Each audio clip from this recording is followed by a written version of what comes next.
मंडळी, थंडीचे दिवस चालू झालेले आहेत आणि थंडीचे प्रमाणही सध्या खूप वाढलेले आहे. तर त्यासाठी गरमागरमचा हेल्दी मटनचा सूप करूया.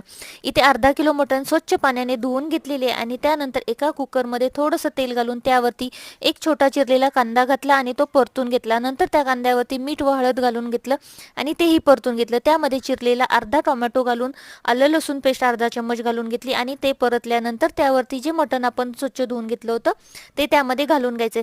मटण चांगलं सुरुवातीला 5 मिनिटं वाफवून घ्यायचं आणि त्यानंतर मग त्यावरती चिरलेली कोथिंबीर घालायची आणि गरम केलेलं पाणी आहे ते त्यावरती घालून घ्यायचं आहे आणि कुकरला 3 शिट्ट्या काढून घ्यायच्या आहेत.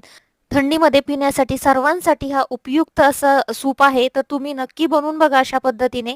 आता आपला 3 शिट्ट्या झालेल्या आहेत आणि सूप तयार झालेलं आहे. आता आपण सर्व करून घेऊया. अप्रतिम अशी रेसिपी तयार होते. तुम्हाला ही रेसिपी कशी वाटली ते नक्की सांगा आणि चॅनलला मात्र सबस्क्राईब करायला विसरू नका.